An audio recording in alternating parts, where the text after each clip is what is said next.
On a cold, lonely night, a single father finds a young woman lost in the rain with no direction and no shelter. Moved by compassion, he invites her inside, not knowing who she is. What begins as a simple gesture becomes a journey of healing, trust, and unexpected affection. And between a child, a sofa, and a silent gesture, they discover that love can bloom where it's least expected. Before we begin this story, don't forget to subscribe to our channel, hit the like button on the video, which is very important to us, and let us know which city you're watching this story from. The rain fell hard on the streets of London on that early Thursday morning. It was 2:15 a.m. when Liam turned the corner of Trinity Street in Southwark, carrying 2 heavy plastic bags with groceries from the 24-hour market. The extra shift at the construction site had ended late, and he had taken the opportunity to pick up some supplies before heading home. Water streamed down the asphalt, forming small rivers that shimmered under the orange glow of the streetlights. The sound of the rain drowned out almost all other noises of the night, but Liam had the sharp senses of someone who had to cross these streets every day, at all hours. That's when he saw her. A solitary figure huddled under the awning of a closed shop, knees hugged to her chest, head down. She was a young woman, her brown hair stuck to her wet face, her clothes soaked despite the precarious shelter the awning offered. Liam slowed his pace. His first reaction was the natural suspicion of someone who lived in a big city and knew that appearances could be deceiving. But there was something about the young woman's posture, something that touched him in a strange way. She didn't seem to be there by choice. She looked lost. She looked scared. He stopped a few feet away, still cautious. The rain continued to fall, soaking his back, but Liam didn't move. He watched for a few more seconds, trying to decide what to do. He thought of Sophia, his 6-year-old daughter, sleeping at home under the care of Mrs.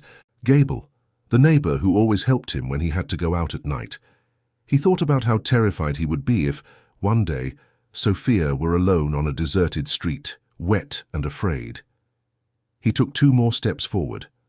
The young woman lifted her head in a defensive reflex, her eyes wide, her body tense like a spring ready to leap. She must have been about 23, maybe 25, and even in the dim light and rain, Liam could see the trace of tears mixed with the water on her face. "Are you okay?" he asked, his voice low and calm so as not to frighten her further. She didn't answer immediately. She just stared at him, assessing whether he was a threat or a possibility of help. Liam saw the conflict in her eyes. He knew that any sudden move, any wrong word, and she would run. So he stood still, waiting. Finally, she shook her head. "I'm not." Her voice came out weak, almost inaudible over the rain. "But I will be." Liam looked around. The street was deserted, the shops all closed. There was no one, just the 2 of them and the storm. He knew he couldn't just walk away and leave her there. He wouldn't be able to. It wasn't in his nature. "Look, you can't stay here. It's not safe. Do you have somewhere you can go?" She bit her lower lip, her eyes returning to the wet ground. "No, I don't." "Family? Friends?" "No." The answer was so final, so laden with pain, that Liam felt a tightness in his chest.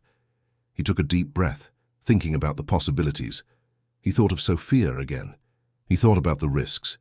But he also thought about the kind of man he wanted to be, the kind of example he wanted to set for his daughter, and he made a decision that would change everything.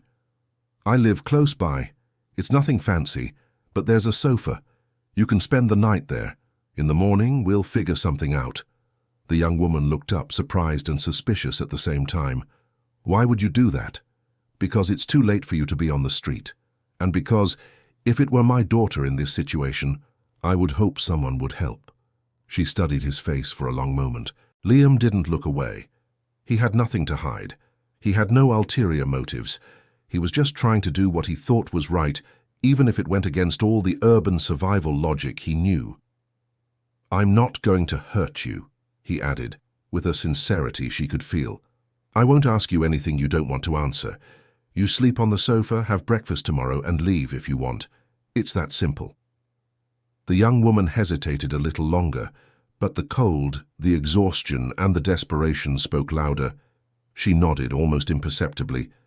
Liam waited for her to stand up.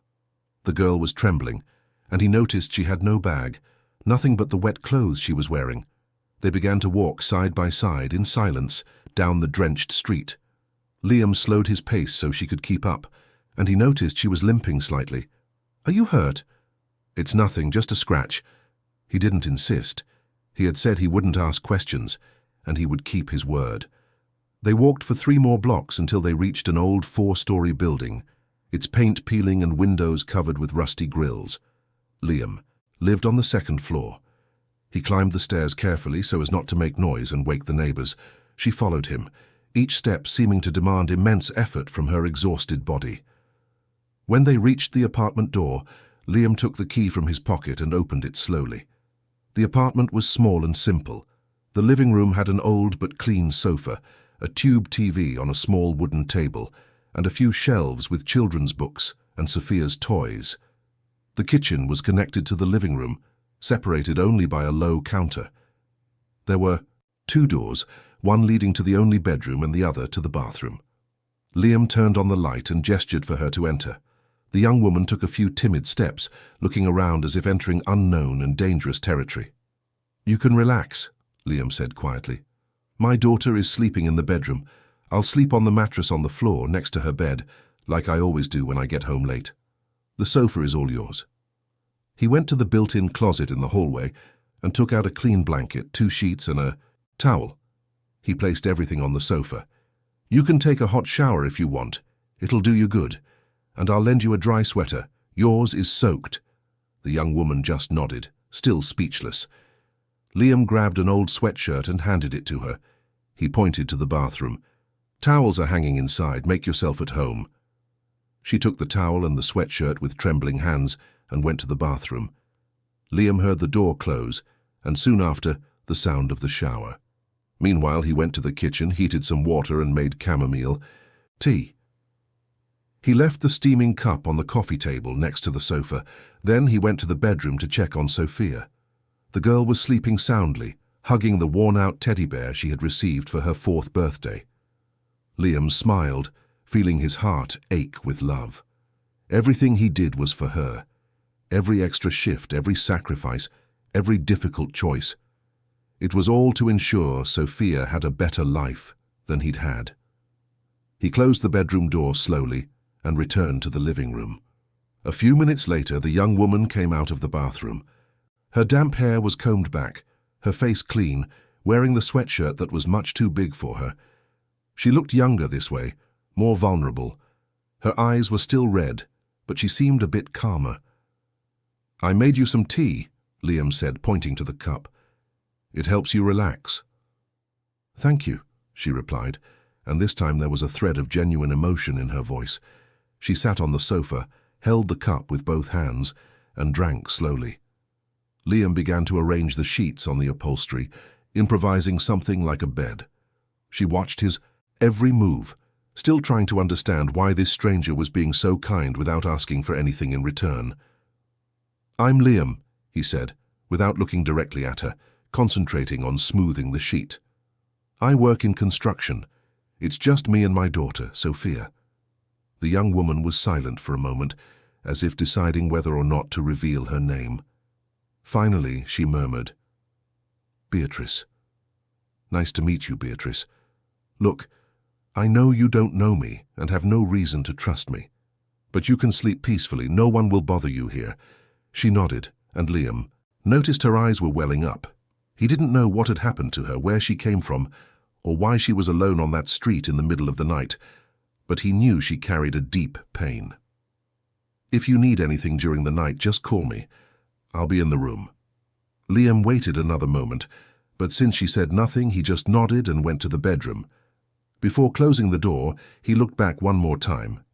Beatrice was lying on the sofa, her back to him, the blanket pulled up to her neck. She looked so small, so fragile. He entered the room, prepared the mattress on the floor next to Sophia's bed, and lay down, but it took him a long time to fall asleep. He kept thinking about the young woman in the living room, the circumstances that had brought her there, and what tomorrow would bring. In the living room, Beatrice couldn't sleep right away either. She was exhausted, her body ached, her head throbbed, but for the first time in days, she felt safe. She couldn't explain why. Maybe it was Liam's calm voice or the respectful way he had treated her without judgment, without invasive questions. Maybe it was the smell of home that this simple apartment had, something she hadn't felt in a long time. She closed her eyes and let the tears roll silently down her face.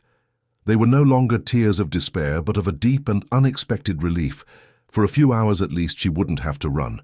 She wouldn't have to hide. She wouldn't have to be afraid. Gradually, exhaustion won, and she fell asleep. She awoke to the faint morning light filtering through the living room window and a soft noise coming from the kitchen. Beatrice opened her eyes slowly, disoriented for a second. Where was she? What had happened? Then the memories of the previous night returned. The rain, the man, the unexpected kindness. She sat up on the sofa and saw Liam in the kitchen making coffee. He was wearing a simple t-shirt and jeans, his hair still messy. When he noticed she was awake, he smiled. "Good morning. Did you sleep well?" Beatrice nodded. "Surprisingly, yes.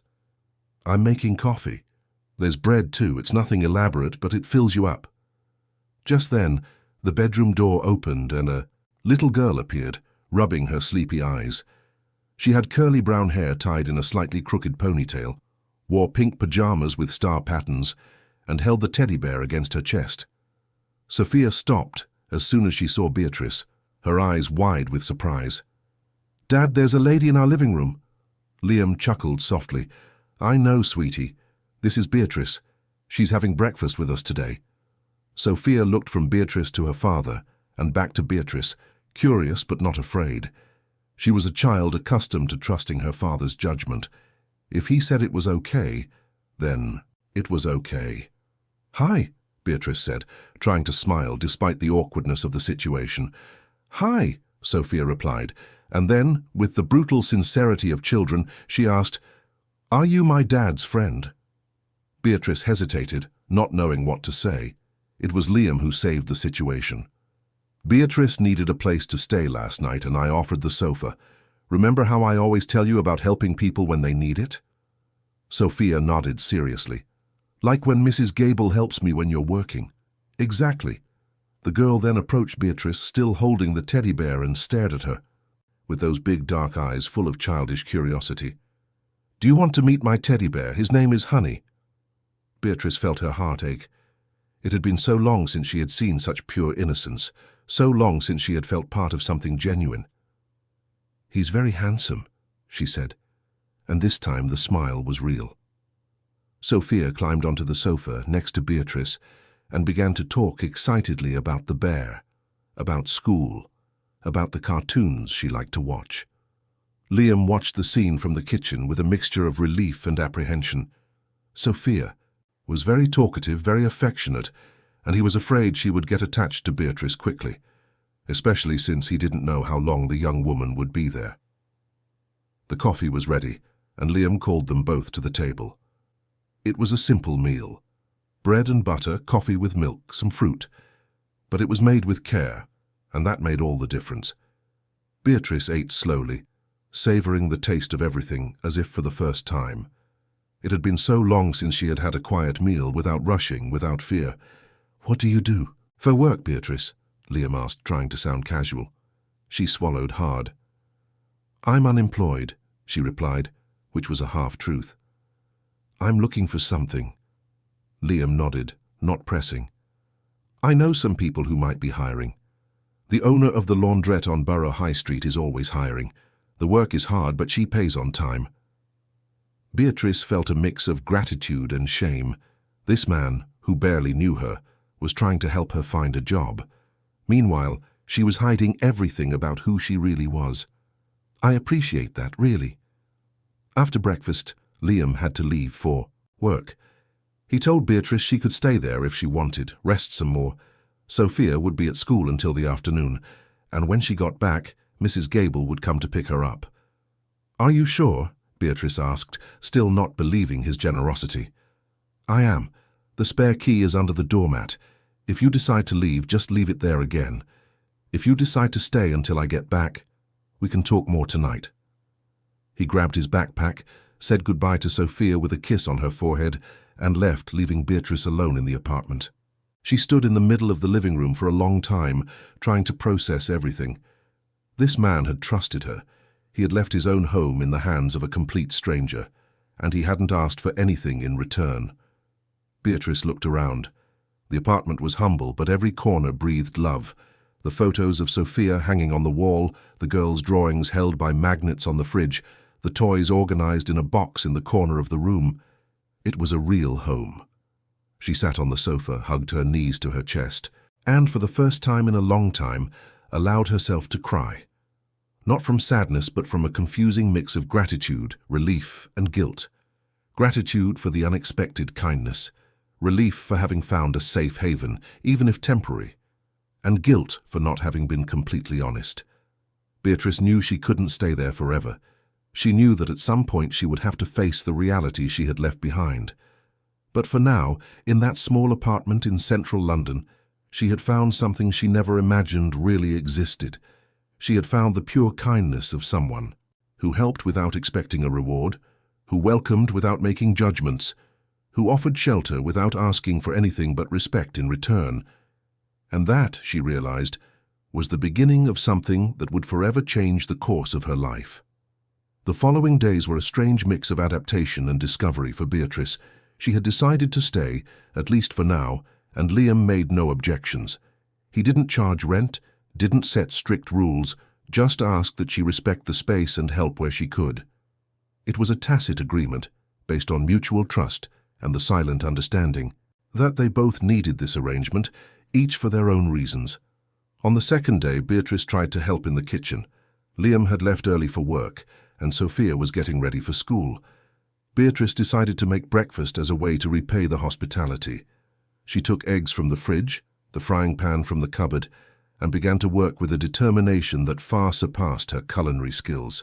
She had never really cooked before. In her previous life, there had always been someone to do it for her. Maids, cooks, private chefs, her hands accustomed to holding crystal glasses and gold pens, now held a worn plastic spatula and struggled to crack eggs without spilling half of them in the sink. Sophia appeared in the kitchen, already dressed in her school uniform, her hair combed into a ponytail that Beatrice had attempted to make the night before. The girl stopped when she saw Beatrice at the stove, and a smile lit up her face.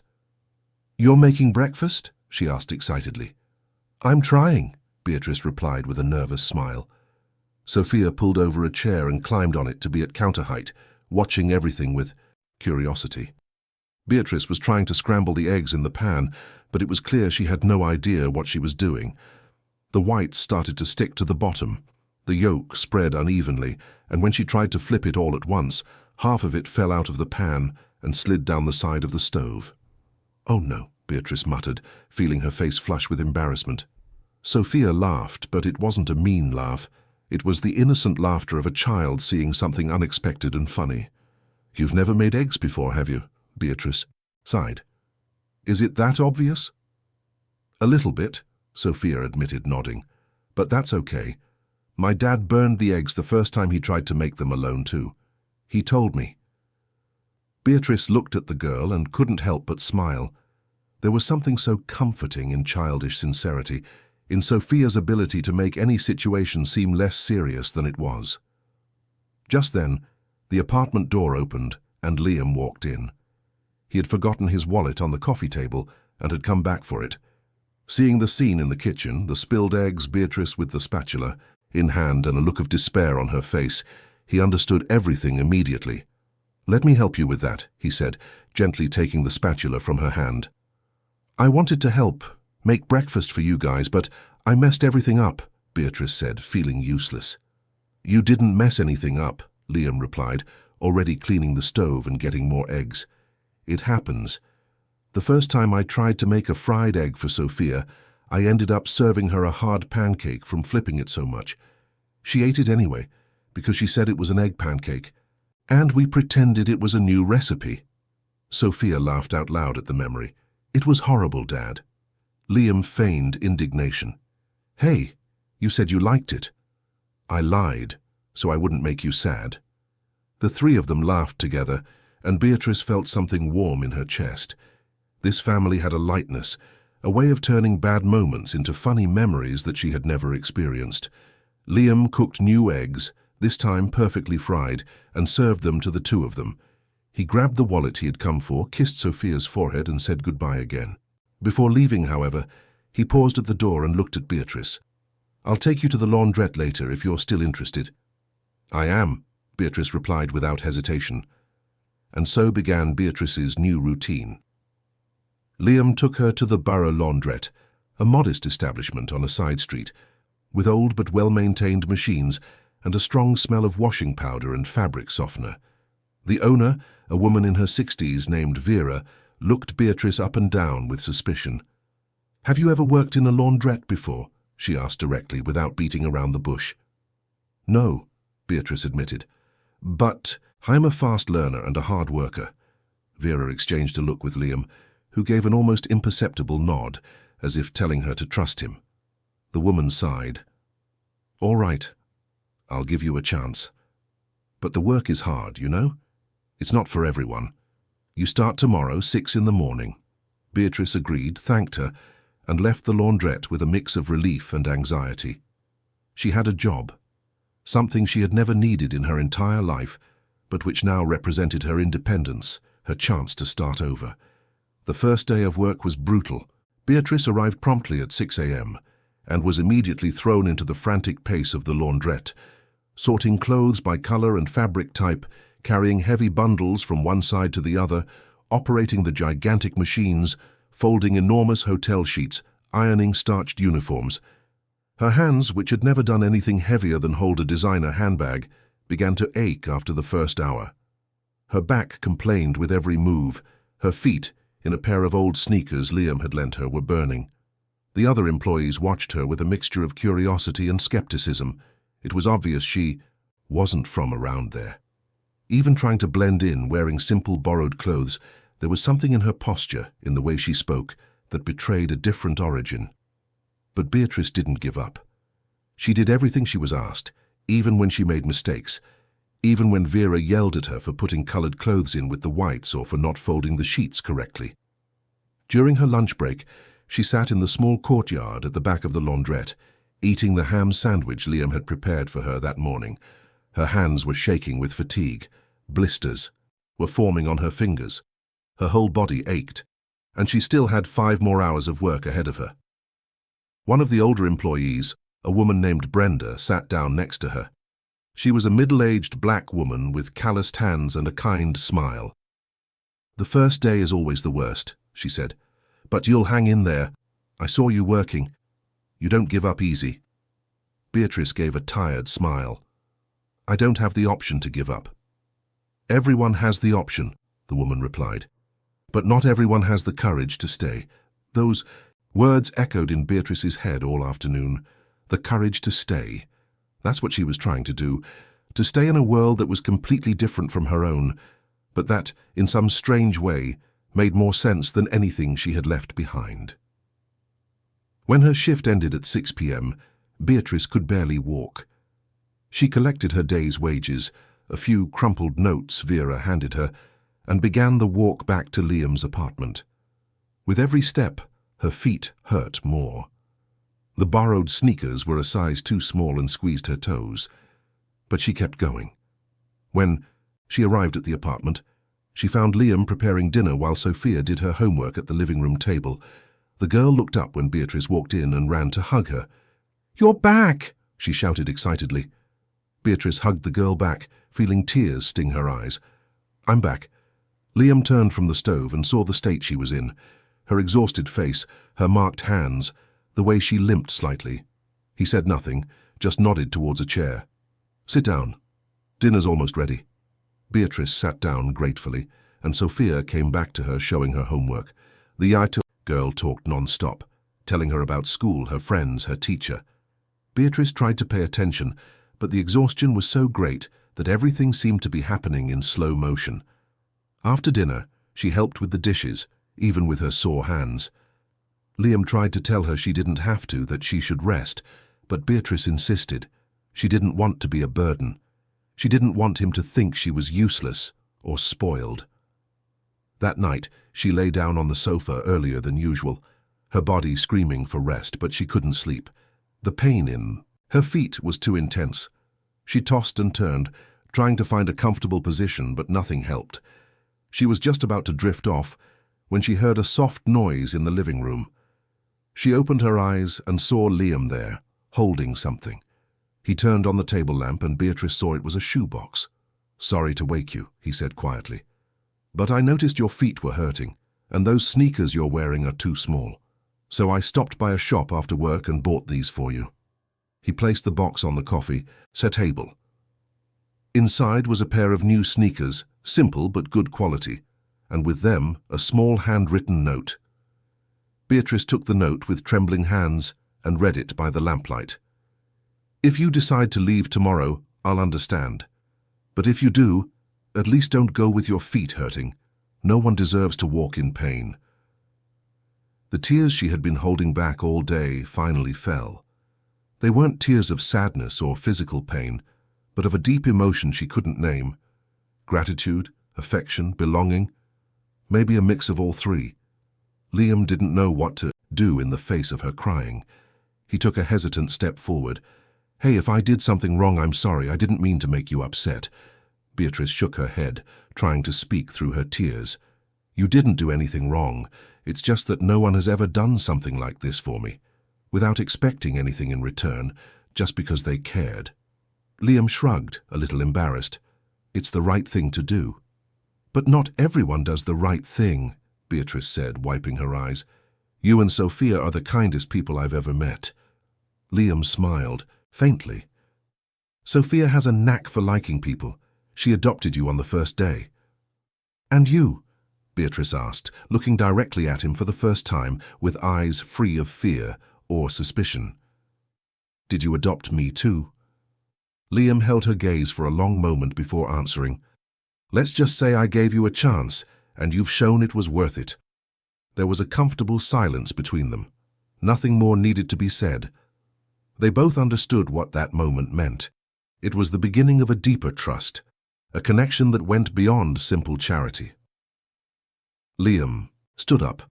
"Well, now get some real rest, and wear these new sneakers tomorrow. They'll help." He went back to his room, and Beatrice was left alone in the living room, staring at the shoebox as if it were the most precious gift she had ever received. And, in a way, it was, because it didn't come with expectations, demands, or ulterior motives. It came only from a genuine concern for her well-being. She tried on the sneakers. They fit perfectly. And finally, with her feet comfortable and her heart lighter than it had been in weeks, Beatrice managed to sleep. The days turned into weeks. Beatrice continued to work at the laundrette, and although the job remained hard, she got used to it. Her hands developed calluses, her muscles grew stronger, and most importantly, she earned the respect of Vera and the other employees. She was no longer the lost posh girl who had arrived on the first day. She was someone who worked hard and didn't complain. At the apartment, a routine also settled in. Beatrice would wake up early, help prepare breakfast, take Sophia to school before going to work, and come back in the evening to have dinner with them. Gradually, without anyone noticing exactly when, she stopped being a temporary guest and became part of that small family. Sophia adored her. The girl followed Beatrice everywhere when she was home, told her secrets, asked for help with her homework, wanted her to comb her hair before bed. And Beatrice, who had never had siblings or spent time with children, discovered she liked it. She liked being important to someone in such a pure and simple way. With Liam, the relationship was different. There was a growing connection between them, but both were careful not to cross certain lines.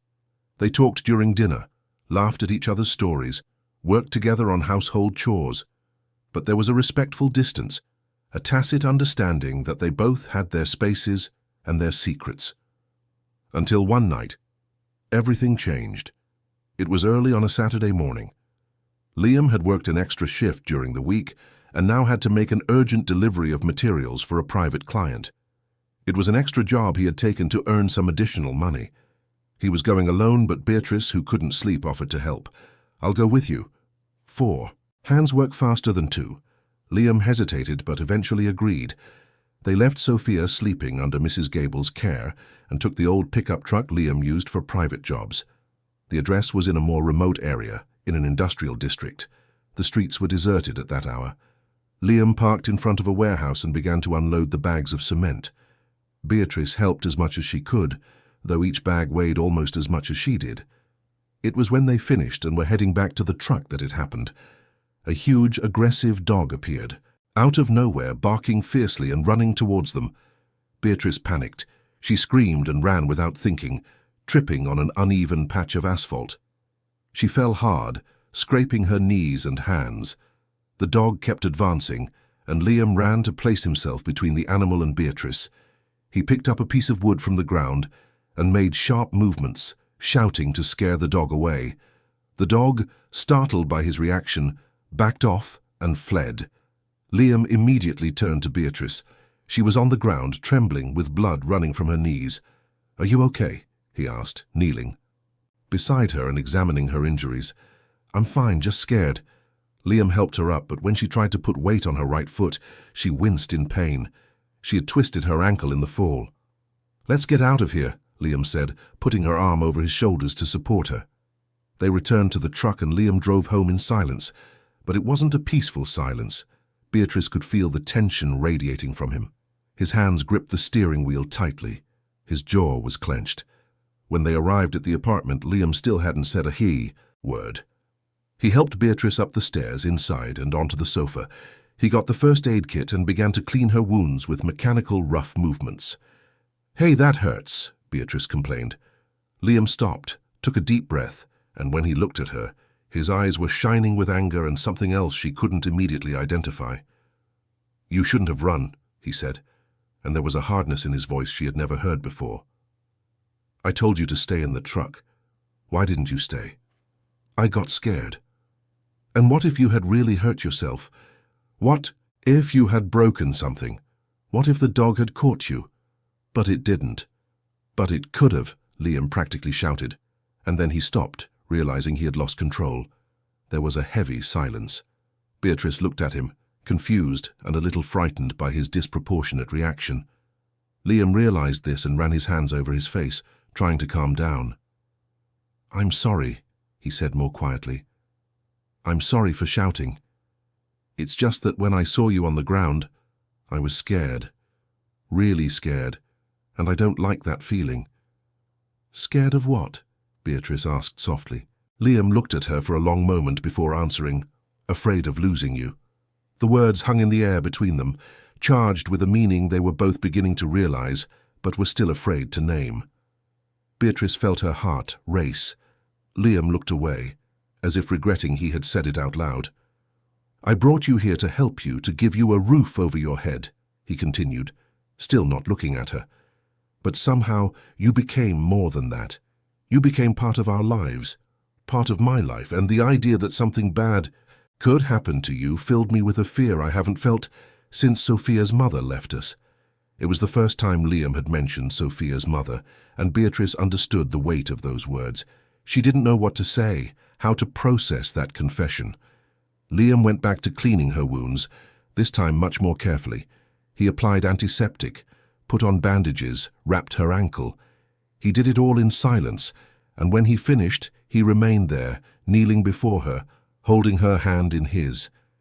Beatrice looked at this man, at the way he cared for her, with such attention, and felt something move inside her chest, something deep and scary and wonderful all at once. She raised her free hand and gently touched his face. Liam closed his eyes at the contact, and when he opened them again, there was a vulnerability in them that Beatrice had never seen. "No one has ever worried about me like this," she said. "No one has ever been afraid of losing me because no one has ever really seen me." "I see you," Liam said.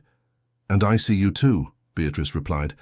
They stayed like that, looking at each other, a whirlwind of emotions passing between their gazes. But then Liam pulled away, standing up. "You need to rest. You're not going to work tomorrow. You'll stay home until that ankle gets better." Beatrice didn't argue. She was exhausted, not just physically but emotionally. Liam turned off the lights and went to his room. But neither of them could sleep that night, both processing what had happened, what had been said, and what it all meant for them. The weeks that followed that early morning were filled with a strange and cautious sweetness. Liam and Beatrice didn't bring up the subject of their confessed feelings again, but something had changed between them. There were more glances that lasted a second longer than necessary. There was more accidental closeness as they passed each other in the small kitchen. There were more shared smiles for reasons they couldn't even explain. Sophia, with the sharp perception of children, noticed everything. One night, while Beatrice was helping her brush her teeth before bed, the girl asked with her characteristic childhood naturalness, "Are you going to marry my dad?" Beatrice almost choked on her own saliva. "What? Why are you asking that?" "Because he smiles more when you're around, and you smile more too. And at school Julia said that when grown-ups smile at each other like that, it's because they're going to get married." Beatrice didn't know whether to laugh or be embarrassed. "Grown-ups are complicated, Sophia. Sometimes we smile just because we're happy. Are you happy here?" The question was so direct, so honest, that Beatrice couldn't evade it. She knelt in front of the girl and held her small hands. "I am. Very happy. Happier than I've been in a very long time." Sophia smiled, satisfied with the answer. "So, you'll stay forever?" Beatrice felt her heart tighten. She wanted to say yes, she wanted to promise she would never leave, but there was a weight on her chest that prevented her from making that promise. There were secrets she still hadn't told. There was an entire life she had left behind that, at some point, would come to collect its price. "I'll stay as long as I can," she replied, and it was the only truth she could offer at that moment. The routine continued. Beatrice worked at the laundrette during the day, helped with household chores, took care of Sophia, had dinner with Liam. On weekends, the three of them would go out together. They went to the park, to the borough market, or simply walked through the city centre, window shopping and talking about everything and nothing. They were simple moments, but Beatrice cherished them in her heart like precious treasures. It was on a Thursday afternoon, during her shift at the laundrette, that everything began to fall apart.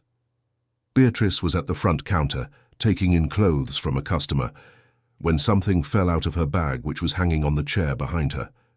It was a discreet metallic sound that she didn't even notice at first, but Vera did. The laundrette owner was passing by and saw the object on the floor. She bent down to pick it up and froze. It was a necklace, but not just any necklace. It was a piece of fine jewelry with real diamonds set in white gold, the kind of jewelry that cost more than the entire laundrette was worth.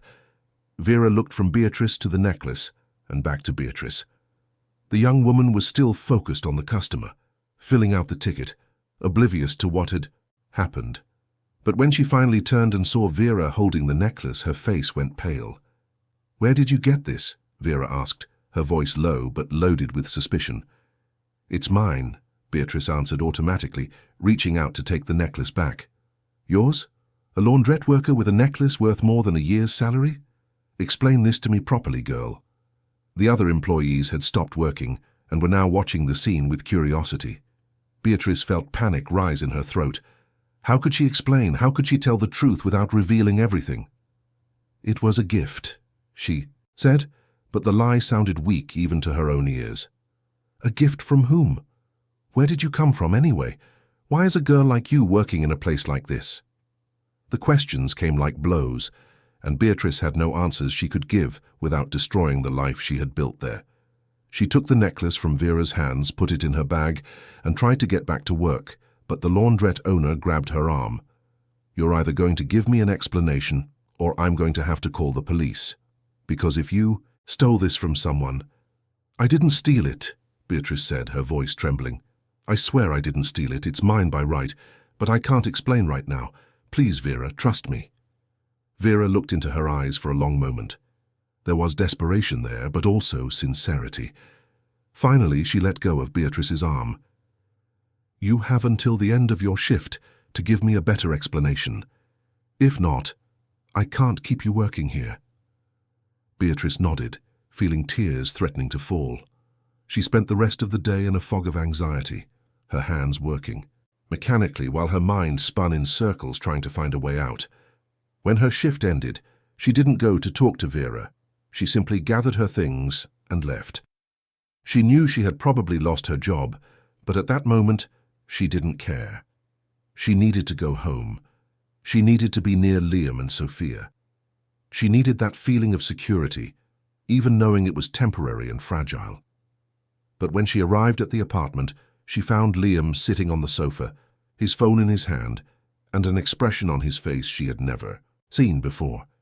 It wasn't exactly anger, it was disappointment, and that was worse.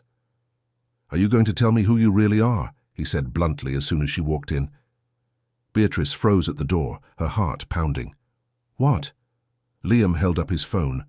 On the screen was a story from a city gossip website.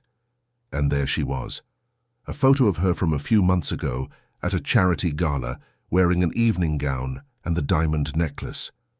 The headline read, "Albright Industries heiress missing for 3 weeks. Family offers reward for information." Beatrice felt the floor disappear from under her feet. How had he found that? "Vera called me," Liam explained, as if reading her mind. "She said you'd shown up with a very expensive necklace and that she was worried. I thought it was strange, so I searched your name online and found this. So is it true? Are you Beatrice Albright, daughter of Edward Albright, the man who owns half the commercial buildings in London?" Beatrice couldn't answer. She just nodded, the tears finally falling. Liam let out a bitter laugh. "And I, like an idiot, thought I was helping someone in need. You must have had a lot of fun seeing how the poor people live, didn't you? Was it some kind of social experiment for you?" "No," Beatrice said, her voice breaking. "It was nothing like that. Please, let me explain." "Then explain. Explain what a billionaire's daughter was doing alone on a street at 2 in the morning. Explain why you pretended you had nowhere to go. Explain why you've been lying to me this whole time." "I didn't lie," Beatrice said, taking a step forward. "I just omitted things. And I did it because I was afraid you would react exactly like this. I was afraid you would judge me without really knowing me." "Oh, so it's my fault? I'm the one who's wrong for feeling used?" "You weren't used. Nothing that happened here was fake. My feelings for you and Sophia are real. The happiness I found in this house is real. More real than anything I've ever experienced in my entire life." Liam shook his head, still unable to process it all. "Why did you run away? Why did you leave your life of luxury to come work in a laundrette for minimum wage?" Beatrice took a deep breath. It was time to tell the truth, the whole truth. "Because my father wanted to marry me off to a man I didn't love. A businessman, a friend of his, 20 years older. He said it was good for business, that it was an important alliance. But he didn't ask me what I wanted, he never asked me. My whole life has been like that, controlled, planned. I wasn't a person, I was a piece on my father's chessboard." She sat down on a kitchen chair, her legs trembling too much to hold her up. "That night, you found me. I had run away from home. I only took my phone and this necklace which belonged to my mother and is the only thing I have of hers. But I was mugged on the way. They took my phone, my ID, everything. I was lost, not knowing what to do, where to go. And then you showed up." Liam remained silent, processing the information. There was still anger, but a reluctant understanding was beginning to emerge. "You could have told me. I would have understood." "Would you have? Would you have taken me in the same way if you knew I was rich? Or would you have thought I was just a spoiled posh girl playing at being poor?" Liam didn't answer, because deep down he knew she was right. He would have been suspicious. He would have kept his distance. He wouldn't have given her a chance to prove who she really was. "I wanted you to know me for who I am, not where I come from," Beatrice continued. "I wanted to prove to myself that I could survive on my own, that I was capable of working, of supporting myself, of being useful, because my whole life people have only seen me as the heiress, the family name, an extension of my father's empire. No one ever saw me as Beatrice. But I saw you," Liam said quietly. "I always saw you." "I know. And that's why I fell in love with you." The words slipped out before she could stop them. They hung there, suspended in the air between them, impossible to ignore or take back. Liam looked at her with a mix of emotions he couldn't even name. Love, anger, confusion, fear, all at once. "Beatrice," he began, but was interrupted by a loud knock on the door. They both looked at each other, tense. Liam went to the door and looked through the peephole. There was a man on the other side, holding a phone and looking alternately at the screen and at the apartment door. Liam opened the door just a crack. "Can I help you?" The man smiled, but it wasn't a friendly smile. "I'm looking for a young lady, Beatrice Albright. I have information that she's in this apartment." "I don't know who you're talking about," Liam replied, trying to close the door. But the man put his foot in the gap. "Look, no need to make this difficult. Her father is offering a £50,000 reward for information on her whereabouts. 50,000. That's life-changing money."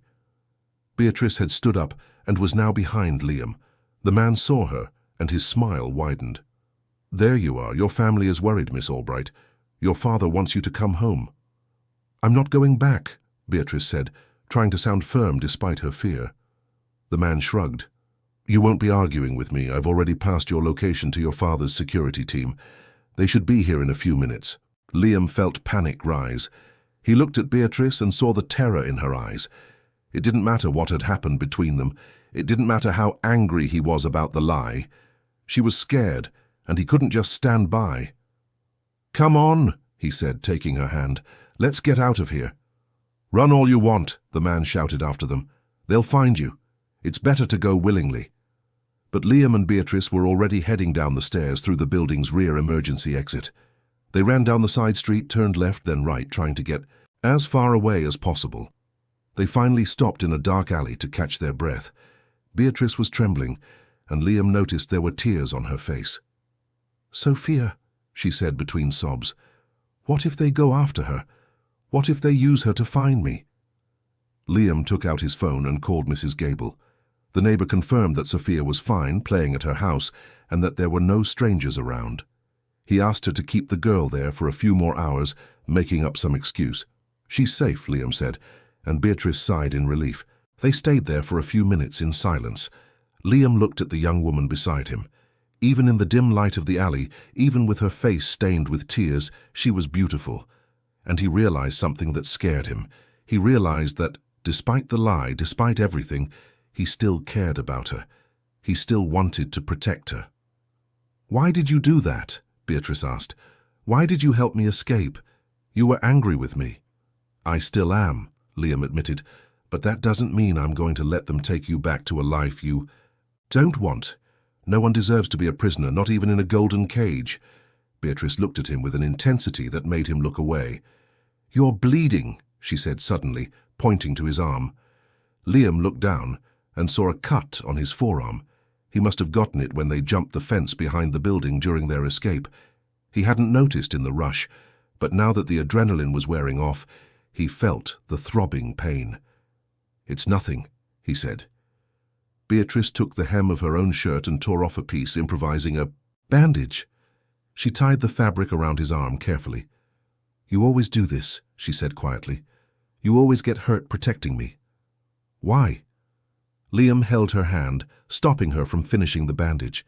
He looked into her eyes and answered with brutal honesty. "Because when I saw you that first night, in the rain, scared and alone, I saw someone who needed help. And I helped, because that's how I was raised. But then, without me realizing it, you stopped being someone I was helping and became someone I can't imagine my life without. And that scares me. It scares me a lot. Because you come from a different world than I do, a world where £50,000 is just some reward money. And I come from a world where £50,000 could change everything." "And yet you didn't turn me in," Beatrice said. "And yet I didn't turn you in." They stood there so close that Beatrice could feel his breath on her face. She was about to say something when they heard voices in the distance, voices looking for them. "We need to move," Liam said. They left the alley and walked through the streets, trying to look like just another couple heading home late at night. Liam knew these streets well, knew every shortcut, every back alley. He took Beatrice to the house of a friend who lived a few blocks away, a co-worker who owed him a few favors. The friend, a man named George, opened the door sleepily but asked no questions. He just let them in and offered them the sofa for the night. When they were finally safe, Liam and Beatrice sat side by side on the sofa. George had gone back to his room, leaving them alone. "What are we going to do now?" Beatrice asked. Liam sighed. "I don't know, but tomorrow you'll have to make a decision. You'll have to choose between going back to your old life or staying here. And if you choose to stay, you'll have to face your father. You can't run anymore." "I know," Beatrice said, and she really did know. She knew the time for living in hiding was over. She knew that at some point she would have to confront the reality she had left behind. But that night, for the first time since it had all begun, she wasn't alone, wasn't. And that made all the difference. Liam looked at her one last time before closing his eyes, exhausted. "We'll sort everything out tomorrow. Now get some rest." Beatrice agreed, but it took her a long time to fall asleep. She lay there, watching his face in the dim light, memorizing every detail, afraid it might be the last time she would have this chance, because she knew the worst was yet to come, and that when the sun rose, everything would change again. The morning arrived with a grey light filtering through the thin curtains of George's living room. Beatrice woke up first, her body aching from sleeping in an uncomfortable position. Liam was still beside her, his head resting on the back of the sofa, his face marked with fatigue. She watched his features for a moment, engraving every detail into her memory. She was afraid that this image might soon be all she had left. Liam opened his eyes slowly and met her gaze. For a second, they forgot where they were and why. There was only that silent connection that had formed between them over the weeks. "Good morning," he said, his voice hoarse with sleep, and "good morning." The moment was broken when George appeared, already dressed for work, holding 2 cups of coffee. "You two need to sort this out today," he said bluntly. "It's not safe to stay hidden for long. If her father is as powerful as you say, he'll find you eventually." Liam knew his friend was right. He stood up, stretched his tired body, and picked up his phone. There were several missed calls from Mrs. Gable. He returned the call immediately, his heart tight. "Liam, thank God." The neighbor's voice was filled with worry. "Sophia isn't well. She's had a high fever since early this morning. I gave her medicine, but it's not coming down." Liam's world stopped. "I'm on my way right now." "Wait, there's more. 2 men in suits came by early looking for you and a young woman. I told them I didn't know anything, but they were watching the building. I think they're still around." Liam cursed under his breath. He looked at Beatrice, who had stood up upon sensing the urgency in the conversation. "It's Sophia," he said. "She has a high fever, and there are people watching my building." Beatrice felt panic rise. Sophia was sick, and it was her fault. If it weren't for her, if she hadn't appeared in their lives, none of this would be happening.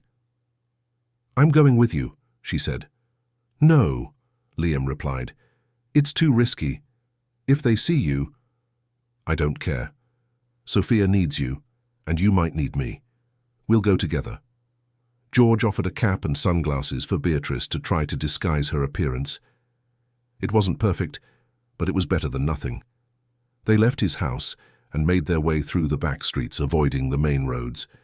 Liam knew every corner, every shortcut, and used this knowledge to reach the building from behind, through the service entrance.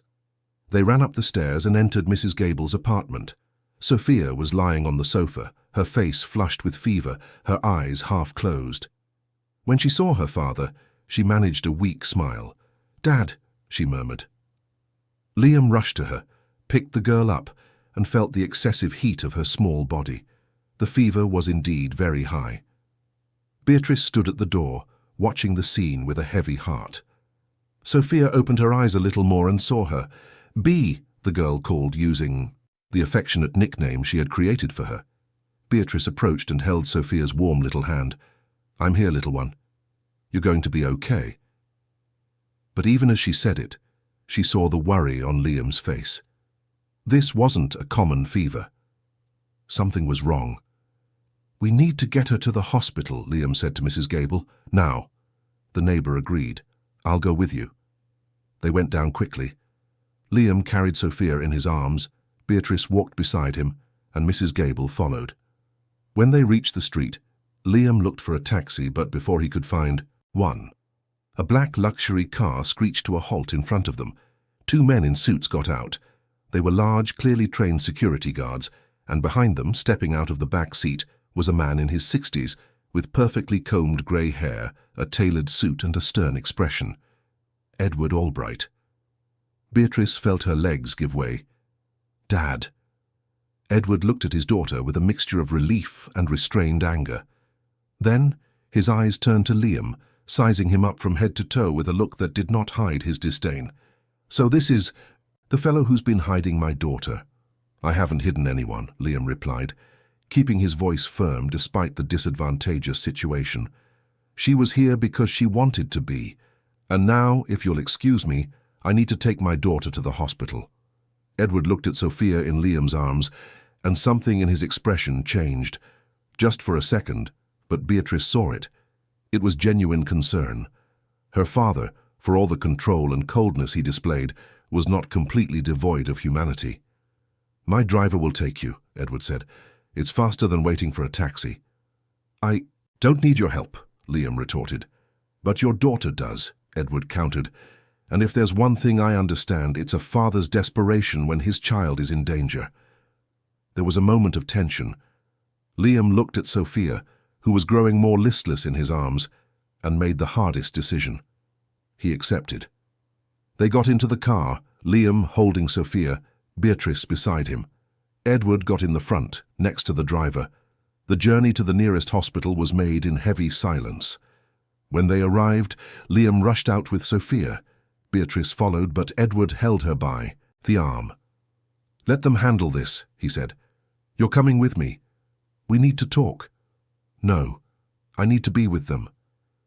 "Beatrice," Edward's voice was firm, but not cruel. "You're not a doctor. You can't do anything in there right now. Let the professionals take care of the girl." Beatrice hesitated, looking in the direction Liam had disappeared. But Edward was already guiding her to a more private waiting area of the hospital. They sat on uncomfortable plastic chairs, surrounded by the characteristic smell of disinfectant and the distant hum of the emergency room. 3 weeks, Edward began. "You had me worried for 3 weeks. Your grandmother had a high blood pressure crisis. I cancelled meetings, hired investigators, searched the entire city, and you were here the whole time, playing Cinderella." "I wasn't playing," Beatrice replied, finding her voice. "I was living, for real, for the first time in my life." "Living?" Edward let out a humorless laugh. "Working in a laundrette for a pittance? Sleeping on a sofa in a tiny flat? That's living to you?" "It's more living than I ever did in the penthouse. There I was just a decorative piece, a symbol, the perfect daughter who smiled for photos and did as she was told without question." Edward was silent for a moment. When he spoke again, there was something different in his voice, something Beatrice rarely heard. "Vulnerability. I only ever wanted what was best for you. Everything I built was with the thought of leaving a legacy for you. But you never asked me what I wanted. You never saw me as a person separate from your plans. Because I thought I knew what was best. I thought that by protecting you from all hardships, by giving you every luxury, I was being a good father. But I didn't need luxuries," Beatrice said, the tears finally falling. "I needed to be seen, to be heard, to be free to make my own choices, even if they were the wrong ones." Edward looked down at his own hands, as if seeing something in them he had never noticed before. "And this man, this Liam, does he make you happy?" "Yes," Beatrice answered without hesitation. "He sees me. He doesn't see the heiress, the family name, the money. He sees me. And he taught me that there is value in things money can't buy, like kindness with no strings attached, like working hard for something you've earned with your own hands, like loving without conditions." Edward sighed, suddenly looking older and more tired. "Are you sure about this? Sure that it's not just an illusion? That when the novelty wears off, when reality hits, you won't regret it?" "I'm sure. And if I ever do regret it, it will be a choice I made, not a life that was forced upon me." Before Edward could respond, Liam appeared in the waiting room. He was pale, visibly shaken. Beatrice stood up immediately. "How is she?" Liam took a deep breath. "Viral meningitis. She needs to be admitted. But the doctor said if we had waited a few more hours, it could have been serious. Very serious. Beatrice felt her legs weaken. She had to lean against the wall. Sophia, that sweet, vibrant little girl who had welcomed her without judgment, who had become so important to her. "How much will the admission cost?" Liam asked, already dreading the answer. A hospital administrator appeared with a clipboard. "We're looking at least £15,000, sir, for the full treatment, medication and stay." Liam turned even, paler. He didn't have £15,000. He didn't even have half of that. His entire savings combined wouldn't come close. "I'll pay for it," Beatrice said, stepping forward. Liam looked at her, surprised. "No, you don't have to." "Yes, I do. Sophia is important to me. Let me do this, please." There was a plea in her voice, and Liam realized this wasn't about money. It was about Beatrice needing to do something, needing to help in some tangible way. He nodded, swallowing his pride. Beatrice turned to her father. "I need my account, and my documents." Edward studied his daughter's face. He saw the determination there, the certainty, and he finally understood. He understood that he had already lost the battle to control her, that she had grown up, had become her own person, and that trying to hold her back would be the same as losing her forever. "I'll arrange it," he said simply. In less than an hour, everything was settled. The hospital stay was paid for. Sophia was settled in a comfortable room, medicated, and beginning to respond to treatment. Liam stayed by her bedside the entire time, holding her small hand, whispering words of comfort. Beatrice watched from the doorway. Edward was beside her. "He's a good father," Edward said, "and by the looks of it, a good man." "He is," Beatrice agreed. "The best I've ever known." Edward placed a hand on his daughter's shoulder, a rare, intimate gesture. "Are you sure about this? Sure you want to give everything up? The company, the comfort, the life you've always known?" Beatrice looked at Liam, at the way he cared for Sophia with such love and dedication. She looked at that hospital room which, despite all its simplicity, was filled with something far more valuable than any mansion. It was filled with true love.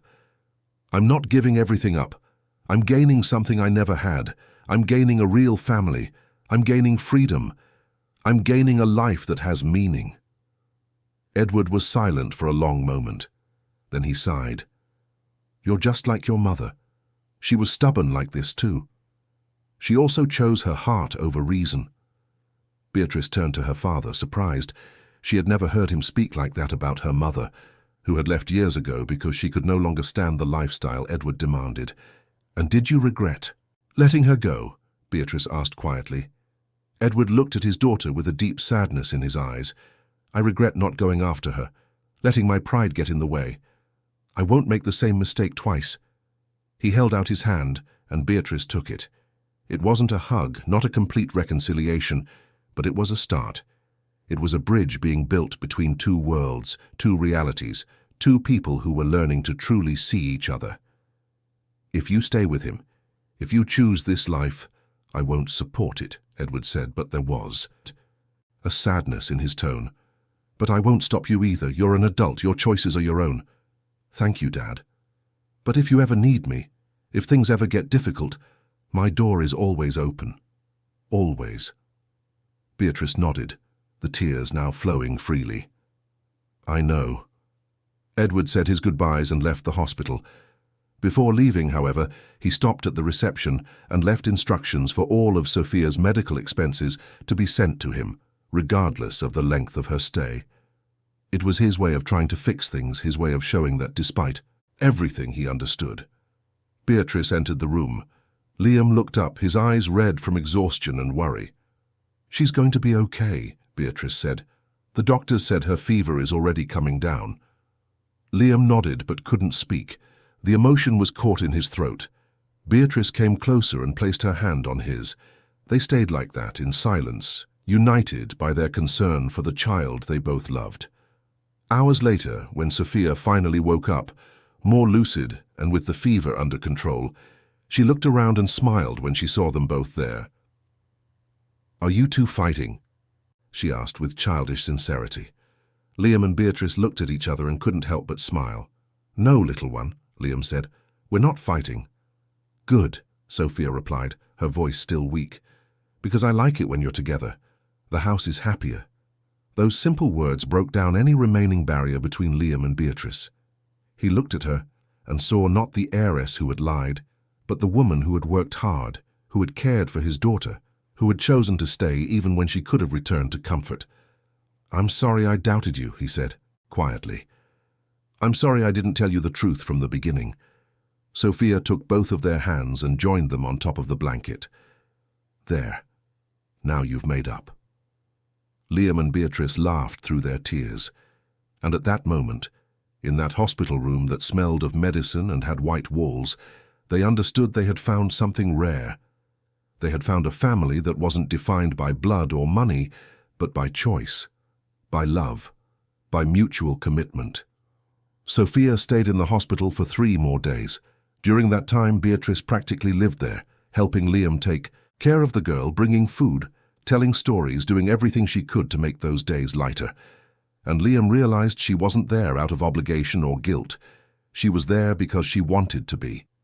Because this was her family now. When Sophia was discharged, they returned to the apartment together. It was the first time in days that the 3 of them were there, in that small space filled with love. Beatrice helped Sophia get comfortable on the sofa, covered her with a clean blanket, and sat beside her while Liam made some tea. "Bea," Sophia called. "Are you going to stay with us now? For real, forever?" Beatrice looked at Liam, who had stopped what he was doing and was now watching her, waiting for her answer. "If you'll have me, I'll stay." "We want you," Sophia said immediately. "Right, Dad." Liam came over, sat on the other side of Sophia, and reached for Beatrice's hand. She took it, lacing their fingers together. "We do," he confirmed. "Very much." And so it was decided. Beatrice would not go back to the penthouse, not back to the life controlled by her father, not back to being the perfect heiress everyone expected her to be. She would stay there in that small apartment with that hard-working man and that sweet girl, building a life that might not have luxury, but had something infinitely more valuable. It had truth, it had love, it had freedom. In the days that followed, Beatrice had to go back to her father's house to collect her belongings and sort out legal matters. The conversation was difficult. Edward tried one last time to convince her to stay. He offered her a position at the company, her own apartment, anything she could possibly want. But Beatrice was firm in her choice. Before she left, however, she paused at the door and looked back. "Dad, I still love you. You're my father, and you always will be. But I need to live my own life. I need to find out who I am away from all of this." Edward nodded, his eyes misty. "I know, and maybe one day I'll fully understand." "You can come visit us," Beatrice said, "when you want to get to know Liam and Sophia better. They're my family now." Edward didn't reply, but Beatrice saw something change in his face. It was a slow, painful acceptance, but it was acceptance. 2 months later, life had found a new rhythm. Beatrice worked at the laundrette, but now she also helped Liam with extra jobs on the weekends. They had an idea, a simple idea, but one that excited them. To open a small food stall in the park on Saturdays and Sundays. With the money Beatrice had saved and a small loan they managed to get, they bought a used food cart. They spent weeks renovating it, painting it, equipping it. Liam handled the structure. Beatrice learned to cook for real with the help of online tutorials and advice from Mrs. Gable, and Sophia designed the logo that would be painted on the side of the cart. On their first Saturday of operation, they woke up at 5 in the morning. They were nervous, excited, scared. They prepared the muffins, the burritos, the specialty coffee. They set up the cart in the park and waited. The first customers were hesitant, curious. But the food was good, made with care, and the service was warm. Sophia helped by handing out napkins and stickers she had designed herself. People smiled when they saw the girl, so lively and happy. At the end of the day, when they counted their earnings, it wasn't much, but it was theirs. It was the fruit of their joint labor, the effort of a family formed not by convention, but by choice. Beatrice looked around, at the park full of life, at Sophia running and playing with other children, at Liam organizing the cart for the next day, and she felt a deep peace. There were no mansions, no gala dinners, no drivers or maids, but there was love. There was purpose. There was the feeling that every day mattered, because every day was built with their own hands. Liam came up to her and put his arm around her waist. Tired, exhausted, she admitted with a smile, but happy. Was it worth it then, leaving everything behind? Beatrice looked into his eyes. It was, because I discovered that you don't need a castle to feel like a queen. Sometimes all you need is a sofa, a cup of hot water, and someone who sees what money can never buy. The value of a true heart. Liam smiled and kissed her, a soft kiss full of promises, of a future, of commitment, of a love that had been tested and had survived. Sophia ran up to them, jumping excitedly. "Dad, Bea, did you see? We sold out, everything." The two of them laughed and hugged the girl. There, in the middle of that park, to the sound of Sophia's laughter and the bustle of the city around them, they were just another family. An ordinary family, with ordinary problems, simple dreams, and an extraordinary love. And it was everything they needed. A few months later, on a Sunday morning, as they were preparing the cart for another day of work, Beatrice heard a familiar voice. "So this is where the heiress works now." She turned and saw Edward standing there, dressed more casually than she was used to seeing him, jeans and a polo shirt. He looked out of place, but there was something lighter in his expression. "Dad," she said, surprised, "what are you doing here?" "I came to try these muffins my daughter has been making, and to get to know this family that stole her from me." But there was a faint smile on his lips, and Beatrice understood it was a joke, his way of extending an olive branch. Liam approached, a little tense, but held out his hand. "Mr. Albright." Edward shook his hand firmly, studying the face of the man who had changed his daughter's life, and after a moment he nodded. "Call me Edward." It was a start. It wasn't complete acceptance, not a magical reconciliation, but it was a step. It was Edward trying, in his own way, to be part of this new reality. Sophia came running up and stopped when she saw the unknown gentleman. "Who are you?" Beatrice knelt beside the girl. "Sophia, this is my father. Your grandfather, Edward." Sophia's eyes widened. "I have a grandfather now?"